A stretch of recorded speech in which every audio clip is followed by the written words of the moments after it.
Okay, today we're going to talk about gas exchange in the respiratory system. Gas exchange is going to be driven by pressure gradients set up by the partial pressure of the individual gases. So we're going to focus on oxygen and carbon dioxide. As blood comes back to the heart here, so you can see we have our blood vessel and we have our alveoli in the lungs.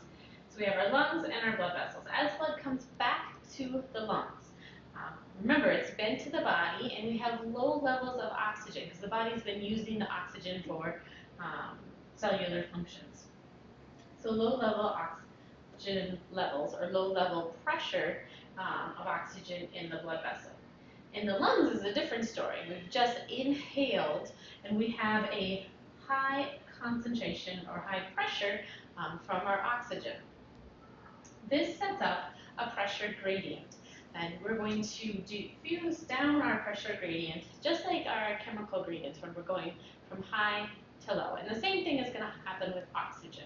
So it's going to go from our high pressure in the lungs to the low pressure in the blood. So it's going to diffuse down the pressure gradient from high to low. Conversely, we have carbon dioxide, which is high levels in the blood. So carbon dioxide is the byproduct, especially in muscles, that byproduct that's happening, and it's waste, and we need to get rid of it. So it gets put into the blood, comes back to the lungs, and we need to get it out of the body. So we have high levels of carbon dioxide in the blood, but low levels in the lungs, because we've just inhaled a large amount of air and there's low levels of carbon dioxide there. Again, this is going to be movement along our pressure gradient from high to low. So we're going to move from high in the blood to low in the lungs. Once we've gone past the lungs, now we have all this nice oxygen, we're low in carbon dioxide. We're going to go back to the heart and get pumped out to the rest of the body. So when we come to the muscles, we have our muscle here, and we have this nice high levels of oxygen in the blood. So remember, it just came from the lungs, just came from the heart, so we have a high pressure of oxygen in the blood vessels. But in our muscles, we have low levels of oxygen. The muscles have been working, they've been using that oxygen to create that ATP, so we have low levels of oxygen.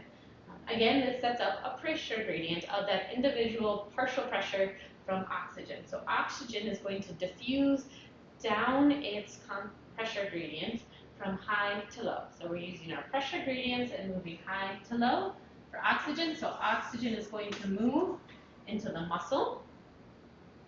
And again, we have carbon dioxide. Now we got rid of carbon dioxide in the lungs. And now we're back out at the body and we're low levels of carbon dioxide in the blood itself, because we got rid of it when we went past the lungs.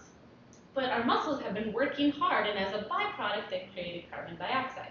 We need to get rid of that carbon dioxide. It's waste. We don't want it there. So we need to move it from the high concentration in the muscle to the low concentration in the blood. So we move down that pressure gradient here from high pressure to low pressure, and then we will end up with high levels of carbon dioxide and low levels of oxygen in the blood, and we'll come back. We'll circle back to the heart and start the process over again. So when we're talking about gas exchange happening down in the capillaries and the muscles and the tissues, we're talking about the movement of these individual gases based on their partial pressure that sets up a pressure gradient. It's the same concepts as our diffusion with our chemical gradients and concentration gradients. So high level to low level, and using our pressure, our partial pressures, in order to drive that movement for gas exchange within the tissues.